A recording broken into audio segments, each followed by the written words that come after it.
بسم اللہ الرحمن الرحیم۔ السلام علیکم۔ تمام دنیا کے مسلمانوں کے لیے بہت بڑی خبر آ گئی۔ عمرہ بس کچھ دن میں شروع ہوا چاہتا ہے۔ اس ضمن میں کیا کیا ریکوائرمنٹس ہوں گی اور کیا کیا SOPs فالو کرنے ہوں گے، وہ سب ہم ڈسکس کریں گے آج کی اس ویڈیو میں۔ لیکن اس سے پہلے اگر آپ ہمارے چینل پر نئے ہیں تو براہ کرم ہمارا چینل لائک سبسکرائب کریں۔ شکریہ۔ جیسا کہ آپ سب کے علم میں ہے کہ جہاں کرونا کی وبا نے زندگی کے ہر شعبے کو متاثر کیا، وہیں عبادات کے معاملات بھی متاثر ہوئے۔ مساجد بند ہو گئیں، حرمین بند ہو گئے، طواف مکہ رک گیا۔ یہ شاید ہمارے اپنے ہی اعمال کی سزا تھی کہ اللہ تعالیٰ نے ہمیں اپنے گھر آنے سے بھی روک دیا۔ مگر جہاں اب ایک کے بعد ایک خوشخبری ہم لوگوں کو مل رہی ہے، تو وہیں یہ ایک اور خوشخبری بھی بہت قریب ہے کہ جلد ہی عمرے کا آغاز ہونے والا ہے۔ اس ضمن میں مسجد نبوی اور مسجد حرام میں تیاریاں مکمل ہو چکی ہیں۔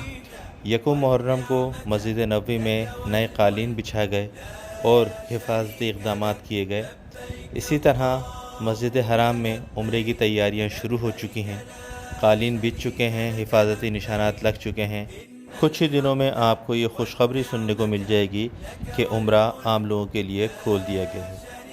اس ضمن میں حج افیئر کے منسٹر ڈاکٹر حسین الشریف کا کیا کہنا ہے، آئیے اس نیوز رپورٹ میں دیکھتے ہیں۔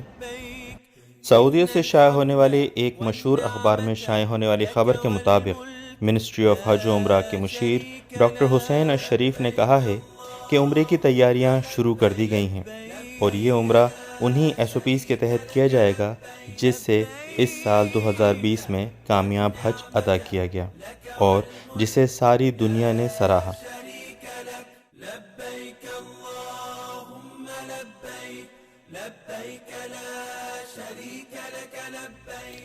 سعودیہ سے ہی شائع ہونے والے ایک اور مشہور اخبار اوکاس کے مطابق عمرے کے خواہشمند افراد کو پہلے 7 دن قرنطینہ کرنا ہوگا۔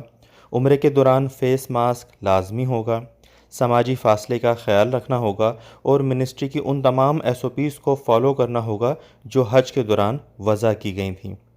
اخبار میں یہ بھی بتایا گیا ہے کہ عمرے کے فوراً بعد معتمرین کو ایئرپورٹ لے جایا جائے گا، وہاں سے وہ اپنے گھروں کو فوراً روانہ ہو جائیں گے۔